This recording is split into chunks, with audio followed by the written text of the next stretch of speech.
storytelling is not his gift. Certain other things are not his gift. What do you mean it's not my gift, Robert? I'm out here on the front lines in Wisconsin. I've been out here a long time practicing criminal law. You're there in your place in Las Vegas, Nevada, or wherever you think you are. That's a dead-on imitation. Because when I met with him, he wouldn't even make eye contact with me most of the time I was talking to him. I was like, man, this is not. You could tell he was really nervous. Fight, fight, fight, fight, fight, fight, fight, fight, fight, fight, fight, fight, fight, fight, fight. Hypocrisy. I'll tell you something. Learning when I'm working now on making a viral video, which is not viral yet, but this is going to be my first really viral video.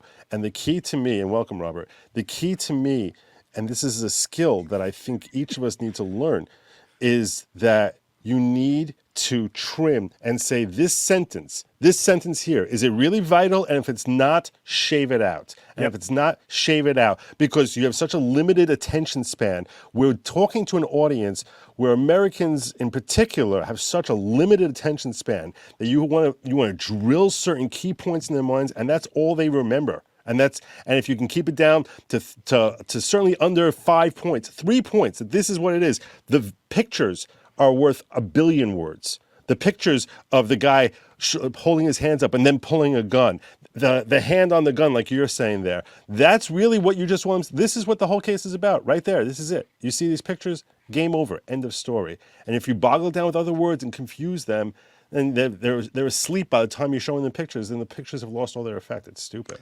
The videos, by the way, was my idea. That's probably why Binger was surprised. I don't think Richards has ever done it before. They're not known for doing it. Too many defense lawyers don't use it. People, especially in our age. So I think Gen X and below understand this, but above, lawyers, by golly, still don't, are visual. They're visual learners. They're visual communicators. They're visual understand. So I give Richards credit that he did borrow that idea from me. That it could have just, I'll be circumspect to what I say. What I had recommended was, what I'd recommended was a full different team, to be frank. But at a minimum, to have advisory counsel available, because I was nervous because Richards doesn't have a winning record. He doesn't have a reputation for winning, and you kind of saw why today. What he's good at is factual recollection. So that's his skill set. And I was like, well, we could plug and play that. And I didn't want to step on egos. So I was like, well, why don't we just have advisory counsel? We'll have some guys that can help. And the thought process is we could build that to maybe have different people take different roles. In the Snipes case, we had a lot of egos that were there. And, over time, we were able to manage them pretty successfully. So there's ways to do that. Johnny Cochran did it brilliantly in the OJ case. If you can manage F. Lee Bailey, you can manage anybody. But and what I'd recommended was what I wanted though was just a video presentation to stand up and say, I would have started off with a little more drama, of course, but that's me. Different people, different personalities, have at it. I would have started with the shot in the air, the shot in the air behind, and that's right behind Kyle, and he's turning around and shocked, and then take that jury into Kyle's head and start with him being attacked in the most dramatic manner. Because then you have the rest of the self-defense, and then say, you don't have to take my word for it. You don't have to take any witness's word for it. Let's watch the video and break it down piece by piece by piece, because that was always the best testimony, best evidence for Kyle. You don't have to believe prosecutor. You don't have to believe defense lawyer. You don't have to believe a single witness on the stand. You get to witness it, but take them. Believe your own eyes. Exactly. But start it off by drama of a shot behind Kyle's head so that they're in Kyle's head, experiencing everything in that video through Kyle's eyes. And so I credit Richards for using some visuals, because those visuals are so powerful. Binger couldn't use them. As Nick pointed out, Binger's having to make magic with bad facts that don't really support his claim. So he wasn't going to use any visuals. And so that's why he was whining about the visuals being used. And now he's trying to bore the jury with irrelevant visuals, so they'll just not pay attention to visuals the rest of the trial. Like, people are wondering, why is this third witness going on for like 40 minutes of crap? This is why. Binger is very sophisticated. I kept telling people, the guy's an ass. The guy lies repeatedly. However, he's very good at what he does. That's a skilled prosecutor. he dressed like a criminal defense lawyer. My brother-in-law said, "Isn't that guy the defense lawyer?" I said, "No, he's actually the prosecutor." That what was that urban suit cut store that used to exist like at strip malls? Urban Outfitters. Yeah, I mean, look at that. It was like purple with a purple and thing and a little purple thing, all that jazz. He had the little American flag pin eagle on there on the lapel too. Exactly. I mean, making it the eagle instead of something. I mean, smart little maneuvers. That what he has going for him is he worked the media so well and the public so well in the months leading up to this that when we polled it, Richard Barris polled it for me, and I never billed Rittenhouse a penny, never got paid a penny, over 6 figures in cost and expenses into the case in my time. Everything was on my own dime, and I got everybody to like the whole advisory council's 10 lawyers. The idea was I get Richards might have suspected that I didn't hold him in real high esteem and probably wanted to have other people replace him in parts. But that's what, in my view, would have ultimately been best for the kid. And in particular, you have an 18-year-old kid. How is he supposed to know how criminal defense is supposed to work? You don't give tactical choices to a kid. You give your criminal defendant plea choices. That's his constitutional right. Whether he testifies, that's his constitutional right. He's not in a position to know what would be a good opening statement or not, what would be good cross-examination or not, what would be good arguments in the court of public opinion or not, who would be good at briefing. They should have already dismissed the gun charge by now. And the judge was willing to, and if they just would have pushed harder on some arguments we were urging them to make, I think it would have already happened. Yeah, I think on that charge, when Sharif did the opening argument, I thought he did pretty well, or not the opening argument, but the oral argument for that. He did pretty well, but he didn't hammer on the fact that Section 3C, the specific exception that matters here, starts with when the person is carrying a long-barreled shotgun or a long-barreled rifle, basically. When this particular instance that we're talking about in this case exists, Judge, the law is different, and it's different in this way. That's why the law is different.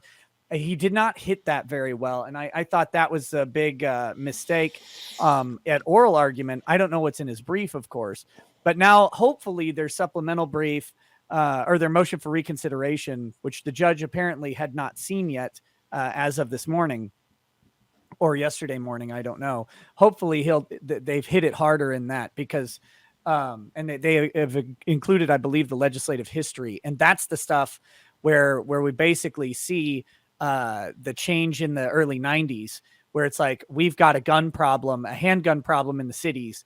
That's what this law is about. We're not really concerned about kids running around with rifles out in the country. Well, exactly. Wisconsin's 2/3 rule. They were not trying to take away teenagers. They're often the lead defenders on the farm, if you will. Their right to have a rifle or a shotgun. That was never the law. The other argument I was encouraging all along, which the judge actually previewed that he liked, but that they haven't hammered, is that at a minimum, this is void for vagueness. How is a 17-year-old kid supposed to figure this out if lawyers can't agree on what it means? Right. That's the rule of lenity, right? That they should, that under the rule of lenity, that you cannot find him guilty. And it must be dismissed. And I think Schroeder will rule that before the end of the trial. That charge will be dismissed. But I think they would have had a better chance to have got it dismissed earlier if they'd hammered home that. But I just found it weird. It was like we were offering to have help on brief writing and research and, tap in a whole bunch of other people on this to support. There's also a Second Amendment issue. Can you constitutionally prohibit a 17-year-old from being able to defend himself with a gun when a 17-year-old can be summoned up into effectively it's called the militia. I would have avoided that word for obvious reasons, but called up into armed service. How can that be? And there's the Fourth Circuit case went back and forth on certain aspects of this for 18-year-olds, but you can make a good argument of the same logic for 17-year-olds and just throws in another reason. But they never wanted any help. They wanted nobody involved. Like today, there was a lot. I'd been asking for the discovery all the way back to help with the case, but also there's going to be aspects of discovery that the government, by definition, already knows because they produced it, that I thought could be helpful in the court of public opinion.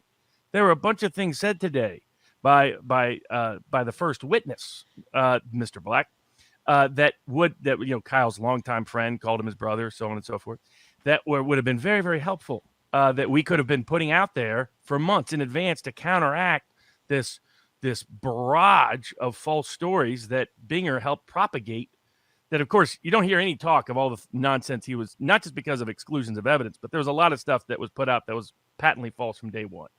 Right. And you know, it's unfortunate. I think the case is going to come down to how well they did the jury selection, and I'm very nervous about how they did. Well, that leads me to, I have two questions for you, Robert. So, based on your involvement with this case, and the first one actually you just led into, and that was, you were involved, at one stage, I believe, with the whole jury selection process. My question for you was going to be, to your knowledge, and if you can't answer, by all means, just say, you can't really get into that. Did anyone get onto that jury who you think is a potentially lethal juror for Kyle Rittenhouse? The difficulty we have is, so I don't represent Kyle in any capacity at this point. When I was brought on, it was for everything. It was civil, criminal, you name it. And so my goal was first to have an advisory council, and the goal was to kind of gently transition where Richards would have a role, but not necessarily the dominant role, because storytelling is not his gift. Certain other things are not his gift. What do you mean it's not my gift, Robert? I'm out here on the front lines in Wisconsin. I've been out here a long time practicing criminal law. You're there in your place in Las Vegas, Nevada, or wherever you think you are. That's a dead-on imitation, because when I met with him, he wouldn't even make eye contact with me most of the time I was talking to him. I was like, man, this is not, you could tell he was really nervous. And I thought there were aspects of that could be used very helpful for Kyle if it was played right. And by that time, it was clear we were not going to be able to replace counsel unless we got a continuance. He wasn't interested in that. So at that point, it was, let's have some, let's do jury selection, and then let's have some feedback. The whole body language panel was willing to be there throughout large parts of the trial to help Kyle in terms of presentation. I won't get into some of those. Today there was, the media is looking for anything, right? So if you yawn, that they're going to parlay it. So ridiculous. It's completely ridiculous. I mean, the kid's on trial for his life. I mean, people react all kinds.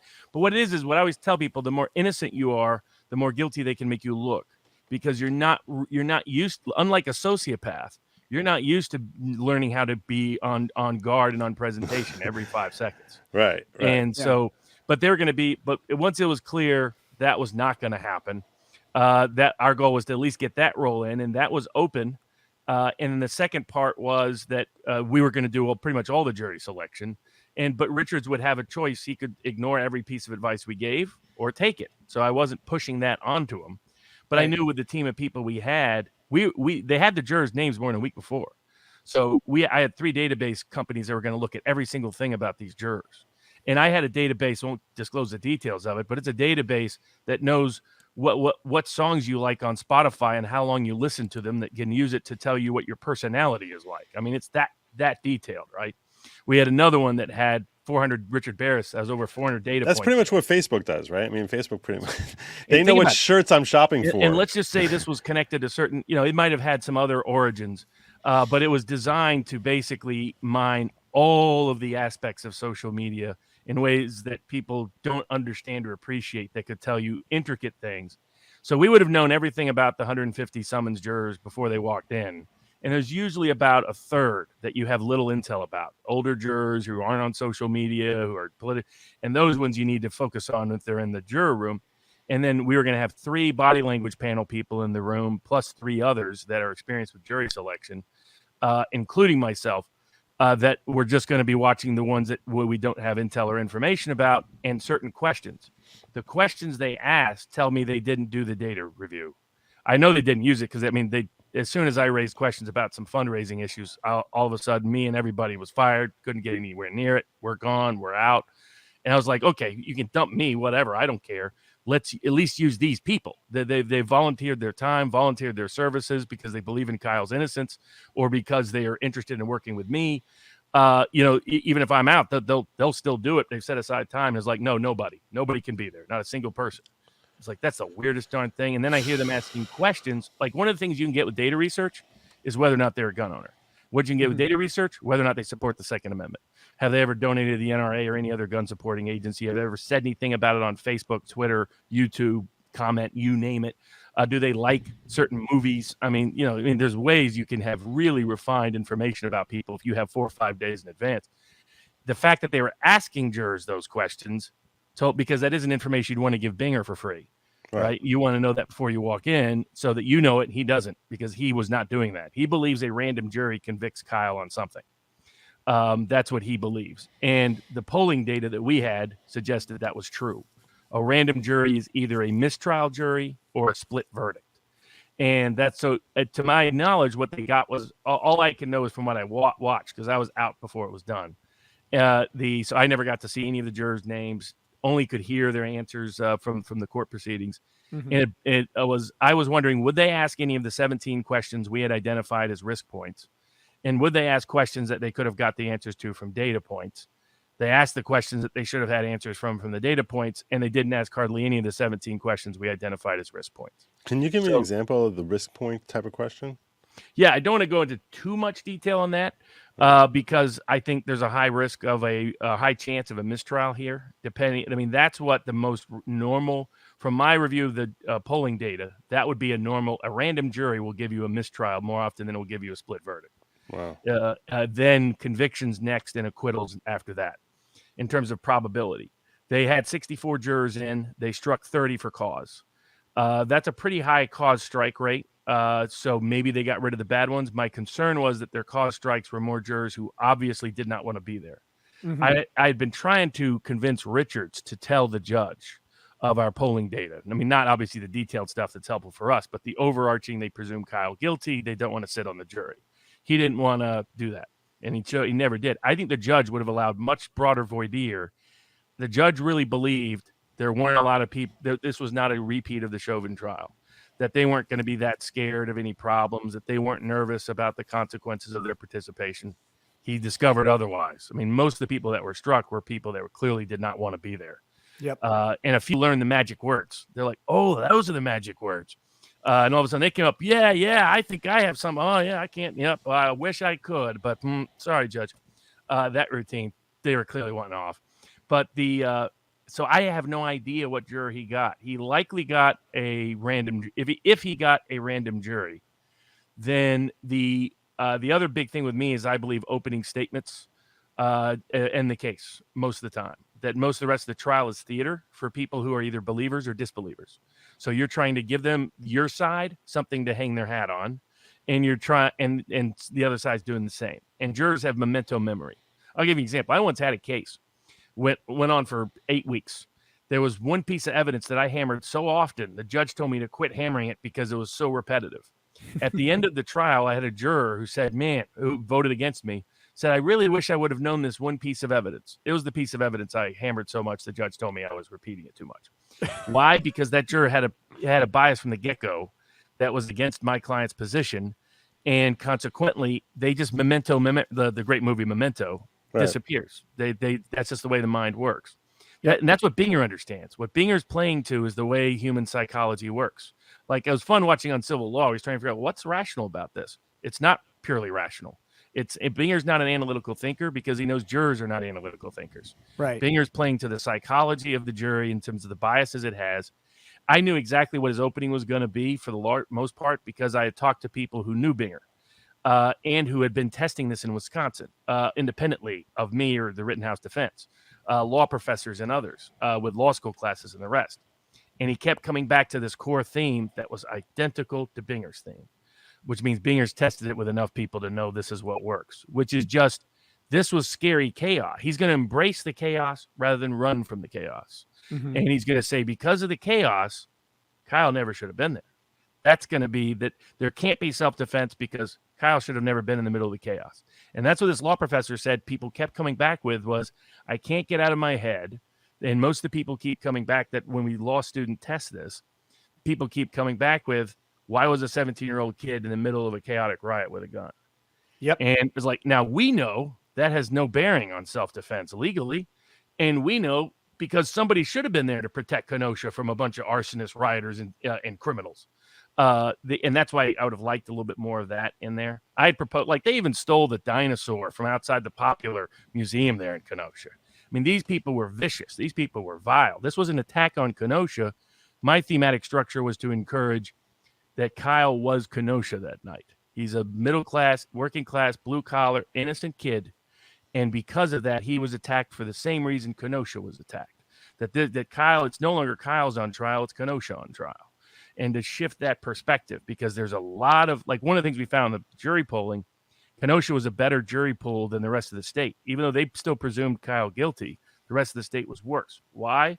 A lot of people felt deep grievances about the attack on their community. You can go back to 1945 documentaries, and it says Kenosha, America's town. That's how they, this was an immigrant hodgepodge that came together as a labor union democratic town. That's the uber American town. That's how they define themselves, perceive themselves, understand themselves, and put Kyle right in the middle of that. Define him as Kenosha, extend him as Kenosha, and then you have those jurors seeing the world through Kyle's eyes because it's through Kenosha's eyes. And then it makes sense that he's there because somebody has to stand up for Kenosha. Somebody has to protect Kenosha. Somebody has to defend Kenosha. And at the same time, there's so much video of him screaming, anybody need medical, anybody need medical. I think he must have screamed those words out because I looked at this hour-long breakdown. I could forward it to you because I don't know if you saw. It was a really great timeline of the series of events from like a half hour, 45 minutes before the first shots were fired, involving Rosenbaum and the skateboard and Huber, the skateboard kid, and different people who were on Kyle's side there trying to put out dumpster fires, and how the whole violence and heatedness developed leading up to from like a half hour, 45 minutes before the first shots went off. And through it all, the one thing you constantly hear a theme of him screaming, anybody need medical? I am here with medical. Anybody need medical? He seems like anyone if you watch that video, you can't come to any conclusion other than that he genuinely believed he was helping humanity by being there. And exactly. He's a lifeguard. He wanted to be a nurse, a fireman, or a policeman. Yeah. The only thing that unifies those things is protecting people, helping people, saving people. And this was his father's town. This was where he worked. This is where he saved people. This is where his friends lived. It made sense that he was there trying to protect and defend people. And that while a lot of people, quite understandably, were scared and terrified in their homes, while innocent store owners were getting beaten, while people's dreams were going up in smoke, a 17-year-old kid decided to try to do something because he thought that was his calling in life. And that's where I would have blended a lot of those other ingredients in. And so, Richards did as well as he could do. I'm glad he showed some key photos that are great evidence. Mm-hmm. I think just narrational structure is not his strength. And I think that it's really the luck of the draw of what happened with that jury, which I don't know. We had confidence that if we got the information and the body language people were all going to be there. So they were going to be able to tell you whether jurors were lying or not. So they were going to be right behind the counsel table. And so they could, give feedback. And 3 of them were going to be there. 3 of them. I mean, and these guys are ridiculous. I once ignored their advice because I've worked with them in other trials. And they said, don't pick this juror. And she was a juror that, like, demographically, young African-American woman, husband had been the victim of the criminal justice system. My only defense was that government bad because, unfortunately, the rest of my defense wasn't that strong, unfortunately, in that case. I had, like, a Binger case. And they told me don't pick him because just the little micro expressions. They said don't pick her, and she was the last one. I was like, I'm gonna stick with her. She was the 4th person against me, so I was like, that's the last time I don't listen to these guys. I listened to them on every other one. From now on, I listen to them on all of them. But I also knew if Kyle was around them and his family was around them, they realized this is skill, this is ability, this is understanding, this makes sense, and I think that's why we were carved out and excluded. Maybe it was because, Richards feels that this is his case and our presence would make it difficult for him to keep control over the case. I don't know. Maybe there's this David Hancock guy who's got a real squirrely past and he's part of the financial issues with the Milo Fund and all that. And so, which is the fundraising organism that I am the registered agent, but I will be withdrawing that rather quickly because of what's going on. So, yeah, the kid is innocent. I hope he wins. I believe what we found was any juror that went in presuming him innocent legally voted not guilty all the time. The problem was 2/3 presumed him guilty. And so if you got a random juror, that's the hurdle. And then, I won't give my own opinions on it. I'll give my general opinions. My general opinion is never to advise a defendant to testify on their own behalf. Right. Yes. Particularly when you have video testimony and other witness testimony where all of your defense is going to be presented anyway. And it's because two things. The more innocent you are and less experienced you are in criminal justice process. If my client was Bill Clinton, I'd probably put him on the stand. Because Billy Boy knew why? Because sociopaths learn how to lie in advance. They can figure out all the pitfalls and traps, and they can dodge them and evade them very, very well. They can emote correctly and know that even if they're factually lying, as long as they emote the right way, it doesn't matter to that jury. Innocent people don't tell stories the way people think they will, because innocent people haven't prepared to lie in advance. Innocent people are just telling the story as they naturally experienced it, and human reactions to that level of trauma.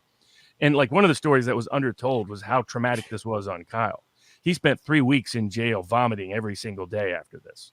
I mean, that was his impact. You got a little bit of it today, that he was sweating profusely, that he was that he looked as white like a ghost, white as a ghost. And that's what the media's lied about this kid so viciously, so vilely for so long. That's who he is.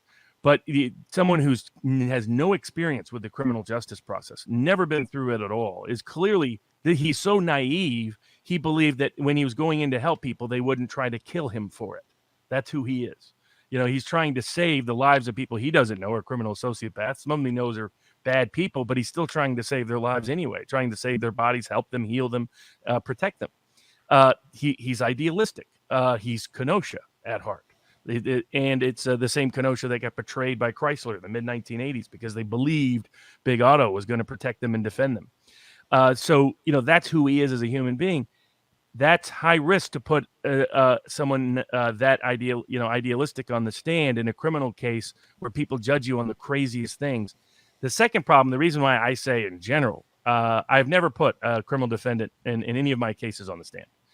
And the reason for that, even people that really testified very effectively, Joe Bannister could testify very effectively, but we got his testimony in other ways, is because what I call the book to movie problem.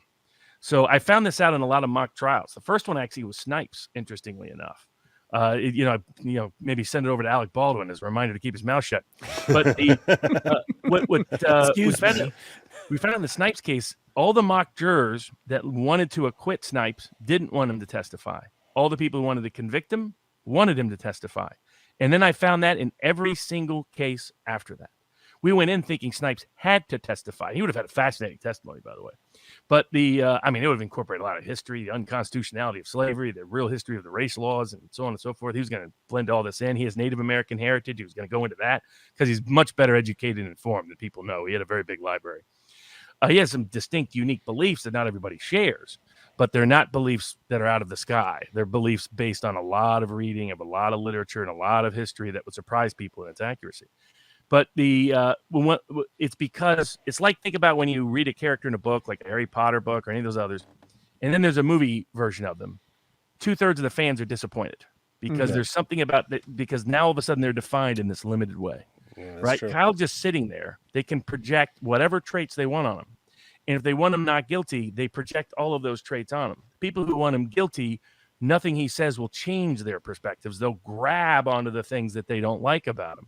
Whereas the people that want him not guilty, something will jar them because he doesn't fit the projection they wanted to put upon him. Right. And I had made that view clear as well. And that may have been another reason why I was pushed out.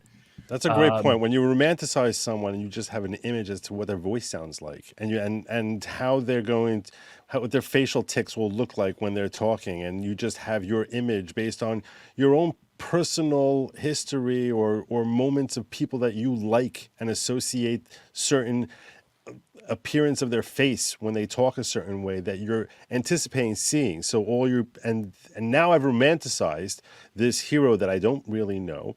And I assume that that's what they're like, which is basically what teenagers do with people, with movie stars or rock stars that they idolize, that they just sort of imagine what they're like on a personal basis, on a one-to-one basis. So now if you're doing that with a particular defendant, as soon as they open their mouth, you're right. It makes sense. 2/3 of them are going to think to themselves, what, really? That's what he sounds like? Like you just don't like him as much, and you're more likely to sort of, to just be less inclined to go to bat for him and go to war that, no, this guy's innocent.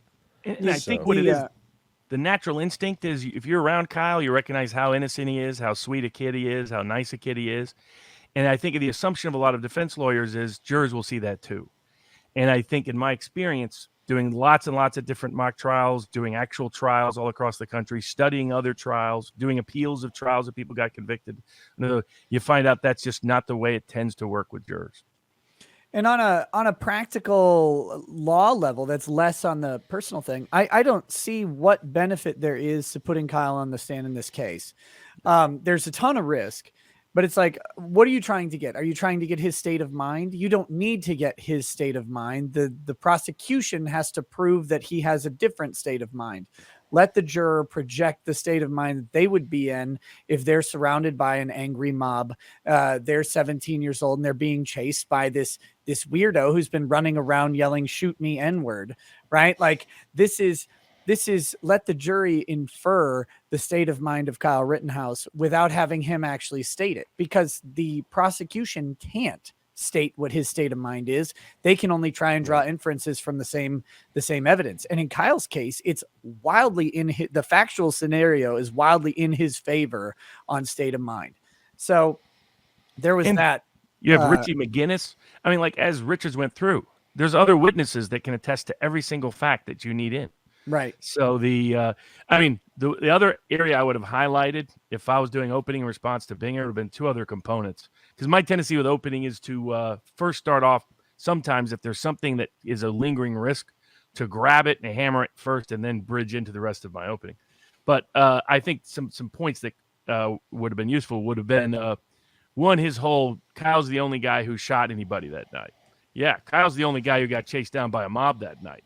Kyle's the only guy that had someone try to grab his gun away from him and try to kill him that night.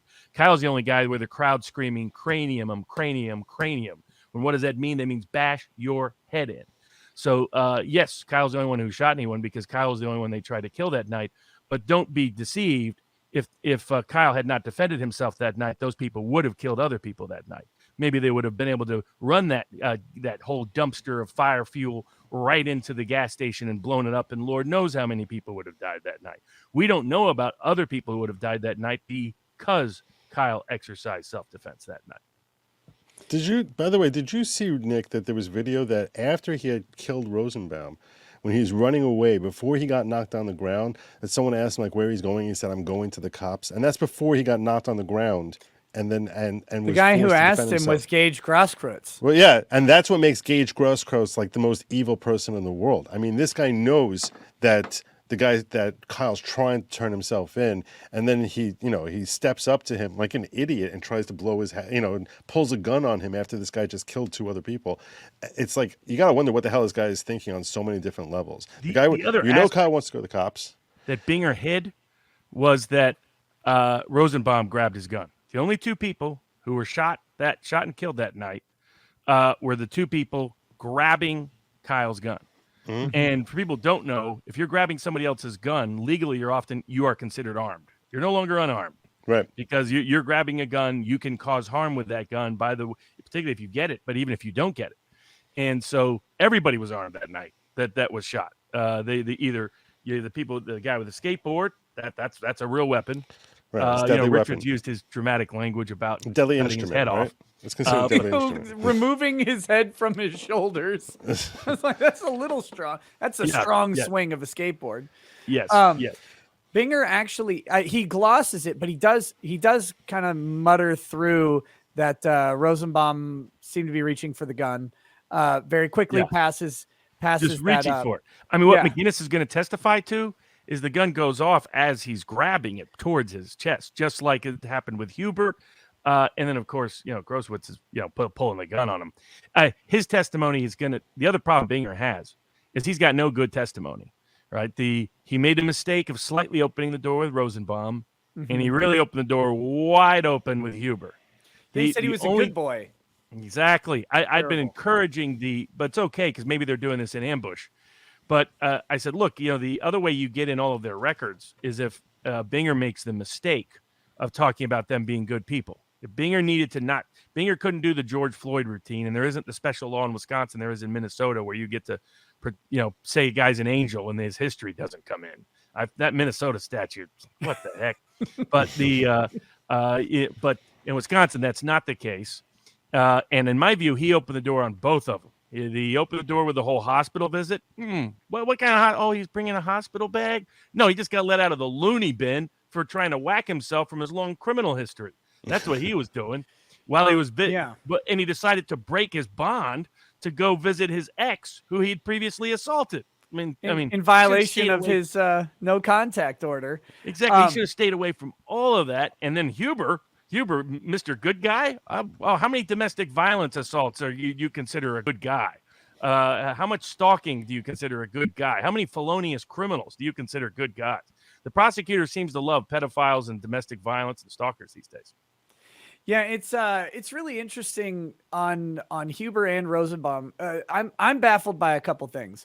One, I'm baffled that I heard that Kyle's going to testify. I thought maybe Richards had misspoke, because he misspoke a couple times during the trial and then kind of corrected it. And he mentions that Kyle will testify and also that Nick Smith, I think, will testify right away. So it's like maybe he messed up, but it seems to be that Kyle's going to testify. I think that's a catastrophic error. I hope they change their minds. But I'm blown away. Hold on a second. He told the jury that Kyle's going to testify? Yeah. In essence, yes. If he tells him that, now if he doesn't deliver on that, then it seems like they're hiding something. Correct. And that's why I never do that. What I do is it's always up to my client whether to testify. So I understand that's always an option. So I'll introduce what evidence I can that's relevant and pertinent that maybe can only come through them, but I don't say they're going to testify to that fact. And here's why. Under the law, I can say that under opening because I have a reasonable belief that my client will testify based on my client controlling that and my client telling me so. Maybe my client decides later not to testify, maybe based upon my advice upon how trial goes. The prosecution is not allowed to comment on that in closing because that is an impermissible violation of the Fifth Amendment. That won't stop Binger from doing it, by the way, because that prick will do anything. The thing that blew my mind from the prosecution side is that they charged McInnes, and he's going to be a state's witness, which gives McInnes to. Let's see if he has the guts to put McInnes on. I bet Binger will because he's that kind of guy.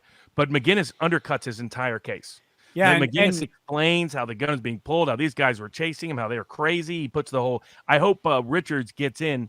My other theory was, what's relevant to Rittenhouse's state of mind. I thought they could have done a little bit more of that with Black today. Is leading up to Kenosha, what happened in other cities. I mean, this is not in isolation. This is all across America. People are being beat up, assaulted, attacked, their businesses burned, their lives destroyed, and put into a permanent state of fear. Portland, Seattle, they're taking over parts of cities. That's why there's this reaction when it comes to their town, when it comes McCloskey's in St. Louis, all through the Midwest especially. All through the Midwest. Cops getting shot and killed right in their front lawn, front of a building. So people getting beat ruthlessly by mobs. All of that's relevant because Kyle witnessed all of it. And I believe Black witnessed it. But I know who did. I know Richie McInnes did. So McInnes could put a lot of that into context. We'll see if it comes in or doesn't come in. Binger made maybe Binger doesn't even anticipate it. He never brought a motion to eliminate on that. He never said, don't bring up any violence in other communities, other areas that were leading up to this over the summer of love, as the mayor they already Seattle did, though. Call it. They did with a third witness right at the end, Corey Washington. He talked about people coming from Seattle, from basically moving west across the country and coming through Kenosha, that he saw all these outsiders coming in. So they've already opened the door on that one. If he tries to limit that, then they've got the note. Your witness brought in the fact that we've got outsiders coming into this community from the West who have come from these riots traveling across the country. That's what your guy said. A traveling band of criminals. They're there to commit mischief and mayhem and destroy cities and towns and communities. Yeah, and he even mentioned BLM Milwaukee people were there. And so you've already got some foundation that you've got riots and instigators from other communities in Wisconsin, and then of course from outside. So I think that's a big issue for the state. The other one is I hope they put Rosenbaum's girlfriend on the stand. Like, they're talking about doing it. I'm like, why? So she could testify to what's in his bag? Because that's what he kind of indicated. She's going to testify. Well, there was there's a water bottle, which you shouldn't say because a water bottle projectile is a dangerous weapon, basically anywhere. Instruments. It qualifies as a potentially it could be a lethal instrument, couldn't it be? Yeah, if you throw one in there's a guy who threw one in a basketball game, got charged with assault for serious bodily injury, because it like grazed one of the basketball players as he was walking out. So if all you're going to get in is what's in the hospital bag, and it's going to be not really great evidence anyway, but then you're going to open up the fact, why couldn't Rosenbaum stay at your house that night? Why'd he go into the thing? Well, he just got out of the hospital. What kind of hospital was it? You just open up the door. Why was he at this thing? Well, he has a troubled past. Oh, really? Tell me about it. Why don't you just let me know what that is? And if they put her on the stand, they're insane, in my opinion. I agree. I mean, it'd be real tempting to ask the question, what was it like to date a guy who was convicted of sexually assaulting children? 11-year-olds. Yeah. 10-year-old boys. Yeah. How did you reconcile that, and how did that affect your relationship? Yeah. We're not past. That's when you want 2 the hours. deposition. Are we past 2 hours that we can talk about this? Okay. Yep, we are. We're past 2 hours. Oh, do you guys want to see the clip of the funniest moment in the trial? Yeah. I have to say it does involve some very racy language from Richards. He said some words. Yeah, I agree with you, Nick, about it, that there's a certain dramatic value to saying it yourself. I personally would have had, let's see what exactly Mr. Rosenbaum was saying that night. What? Oh, there was one, I do want to give, it's easy to dump on Richards because he did make some mistakes. Again, the case for Kyle, I think generally is just better factually. Which the kid's innocent by any honest, objective view, period. Right. And Binger's having to dodge and hide and undercut and go over here and go over there because he can't look at the facts. I mean, that's why he didn't have a single photo or video in his opening. It wasn't because, that's my understanding of what's customary, Judge. Hogwash, because it all undercuts your lies. Right. And the judge beautifully says, your office does this. Yeah. That was phenomenal. Great. Schroeder was great. Yeah, I described him as a Southern judge who happens to live in Wisconsin because he reminds me of old school Southern judges that are just no nonsense. He knows what happened that night. He still remembers the windows being broken in his own courtroom. And he understands that Kyle was defending and protecting the community, who the outside agitators were and who were the local protectors were. And he never bought into any of Binger's nonsense. But that's why Binger, to his credit politically, I mean, to his detriment morally, but to his credit politically, that's why he kept making arguments he knew the judge would never grant, because he wasn't trying to persuade the judge. He just wanted to contaminate the jury pool. Keep, getting local ABC affiliate to run it one more time, whatever the latest lie is, whatever the latest libel is. And that was my other disagreement with the team was I felt we should be much more aggressive at defending Kyle in the court of public opinion. Richards is the view of never talking to the media. And he got upset at me very early on when I said, I plan on being very critical of Binger. And, basically yelled at me and told me absolutely not, I'm like, okay, if you have some angle that you know better, okay. But in my experience, if you lose in the court of public opinion, you can put on as good a defense as Eric Nelson did, and it did not matter one iota. He had no chance. No chance. Eric Nelson had no chance. He did a great job in defending. Just took apart witness after witness after witness after witness. Only his use of force expert was less than prepared, ideally, and probably shouldn't have been used. But that was about the only. There was one other witness I don't remember that he tripped up on, but otherwise that was the best defense I had seen in a long time since. There's a lot of others, but at least for a big high-profile trial since Johnny Cochran. That was exceptional. Yeah, Johnny's still the peak. But that gives me that. But I don't know if you really answered my question, which is, you talk about lizard brain and how it's decided by the opening, which means by your mindset, they can end the trial now. It's already decided. Which 80% of the time it is. I mean, they've done sophisticated studies on this over the decades. Whatever juror, and I've seen it over and over. I originally didn't believe it. I'd read all the studies, 50 years of data, talked to a bunch of people.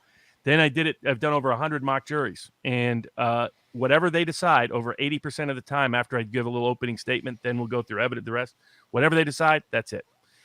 Jurors don't think they do that, but they do. So my question to you is, do you think that there was at least one lethal juror there for him? I mean, I don't know if you really answered that question. That mistrial is the norm.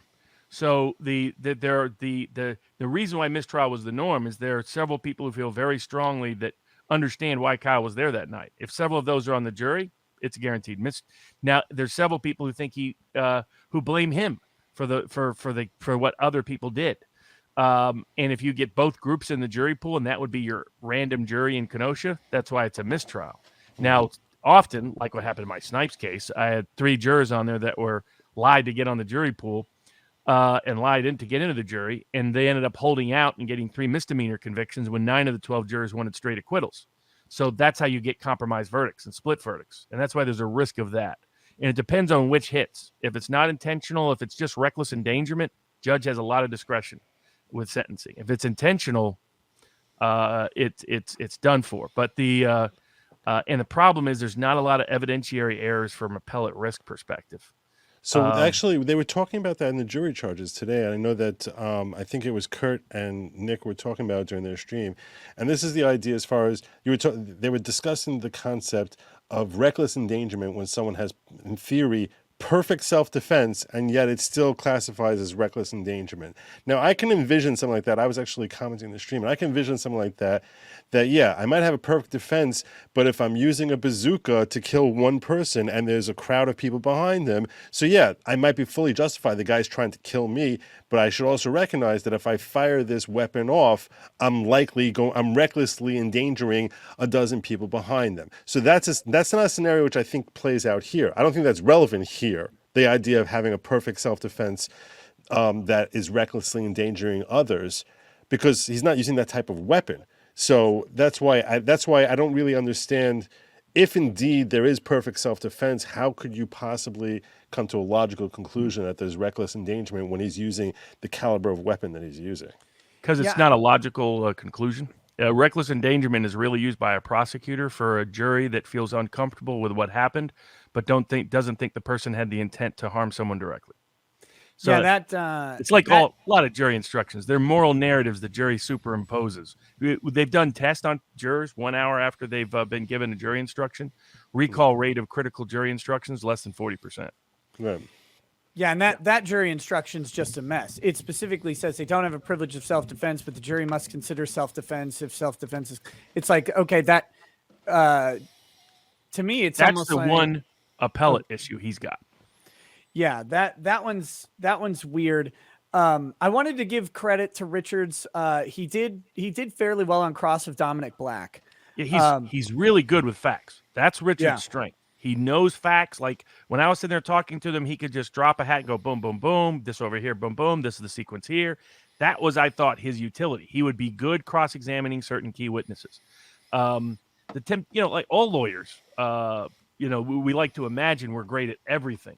That's just practically. There's always going to be another lawyer who's better than us in some aspect, because it needs a certain emotional component, it needs a certain relational aspect, whatever it may be. Very few lawyers are good at writing briefs and good at arguing cases and good at cross-examination and good at depositions and good at like for me, negotiation. I try to get someone else to negotiate in the civil case, because I'm just not like an Alex Jones. He could the old joke, he could sell ice to an Eskimo. Alex could. Alex would be good at anything he did. People see what he does in his space, but he was a great businessman before all that. I mean, he's just a natural marketer if he wants to market something. And someone like Trump, like when I have clients like that, I don't even negotiate. I'd say, you tell me what a fair fee is, and that's what I'll take. Because if I get a negotiation, I know I'm getting screwed. So you just do it.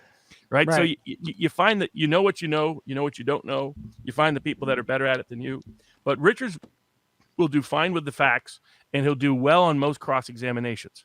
The only thing I would say is, sometimes he doesn't think in narrative architecture. He thinks in terms of factual admission. That's very clear from his opening. Yeah. And so even with cross, sometimes he won't like start and finish in a way that fits into a narrative structure. He'll go with, I want this fact. Okay, no, I want this fact. Then I want this fact. But he will be very good at eliciting critical facts. Yeah, I think he did that really well with Dominic Black on the issue of your testimony is clearly compromised by the obvious plea deal that Binger has discussed with your attorney, who conveniently hasn't told you about it. That was obvious. Yes, Well, that's it's a because slimy. he can't ask what communications between the client and the attorney. That's Right. how those people don't know. That's how you do a deal without doing a deal. Right. The So prosecutor talks to the defense lawyer, says, "Here's what I'll give you if your client testifies to this, this, this, and this, but don't tell your client that I relayed that, but you can relate to your client what you think the outcome will be." And then I, as a defense lawyer, if I'm Richards, I can't ask him what was your conversations with your defense counsel. yeah. And so that's how it's all covered. The prosecutor talks to the defense lawyer who relays the information a different way to his client, so you can't relay it. What you have is the obvious inference. Hold on, your trial was supposed to be in September, and now it's not till January. Right. What'd you need the delay for? And your attorney and you and Binger went in together to ask the judge for that with no objections. I like that he also didn't ask why they moved the trial, because they could have had some straw reason. Oh, yes, yes. And you don't want to have them say, well, I had braces that I have to have put on. Or my he could teeth say that something day." like, well, I knew Kyle was guilty, and so I knew that would impact things. Right. They So- could say all kinds of crazy stuff. What do you? The other thing I would say is what I advise people. Sure. If you have a situation like this, that's where it's good to help. Like if you have a co-defendant, it's good to help that co-defendant get counsel and then do a joint defense agreement, right? You do something like that, things like this don't happen in this way. Yeah, that should not. Dominic Black should not be on the stand from Kyle's perspective. And it's tough for Dominic too, because these guys are best And you friends. could tell. You could tell in this. He looked over at Kyle multiple times. He doesn't want to testify adversely to Kyle, period. And But he was wants to giving get a out lot of of Dodge. favorable. He's giving a lot of favorable facts about it too. He's trying to cover If his you own had pushed skin. him for another half an hour, he would have cracked. Yeah. What do you think about the idea of a JNOV, a jury notwithstanding of the verdict in the case that Kyle is found guilty? Do you think Schrader's the type of judge to grant it? Normally, he's known as a hard ass, right? Yeah. So his sentencings are high. He's anti-defendant. So it's just this case, the dynamics are reversed. There's different. Local reporters I've talked to believe that unless Kyle gets hit with one of the mandatory sentencing counts, the sentencing will be low because of how the judge perceives the case. Yeah, because he'd normally be prosecuting the other three people, and he knows that. Yes. Yeah, I won't. My view is I think that judge would have been happy if there had been more Kyles out there that night, because he thinks there would have been less violence, less arson, less blowing stuff up, less burning stuff down, less attacking the community. And he's not happy with the way the police just abandoned large parts of the community that night. Yeah, that's been pretty clear through some of the motion practice that's come on. And I love how irritated he has been with Binger when he tries to get the little media sound bites of, well, they're not alive to testify. Do you have a point? Like, that's good. Well, I don't want to keep you too long, Robert. Is there anything else you wanted to say about the case? I really appreciate you coming on, dropping your insight and wisdom here, because it's a complex case. It's high profile, and those things really complicate things. You have lots of experience with high profile and complex cases, certainly more than me. Just a small town lawyer like Jimmy. Well, yeah, Stewart I think that the kid's innocent. I am worried about what happened with jury selection, so I don't know if the jury will see that. I hope they do, because the kid's innocent, and I hope they think through whether it's really necessary to put him on the stand, because I think they can elicit the best evidence without that. And in my experience, the more innocent the person is, the harder it is to sort of testify, because people have all these crazy perceptions, right? Like they'll interpret something you did as reflecting anger or something. It doesn't. It reflects some part of your personality or something else. So they'll misconstrue so many things. And the kid's completely innocent, and I just hope the jury sees it the same way. Amen. Yeah, I think so too. So thank you so much for coming on. I really appreciate it. And I still owe you that email, by the way, and I will send it. No problem. So pour out another bag of Balmore and Lafroig. Spirits flow as the ones who get unemployed. So pour out a glass for the team. Post on Twitter as we hear Lost Painting tonight. From the white shores of Nairn to the hills of Glenlivet, there's no one who explains the thought better than Nick. So pour out a glass for the ones who have passed to make the law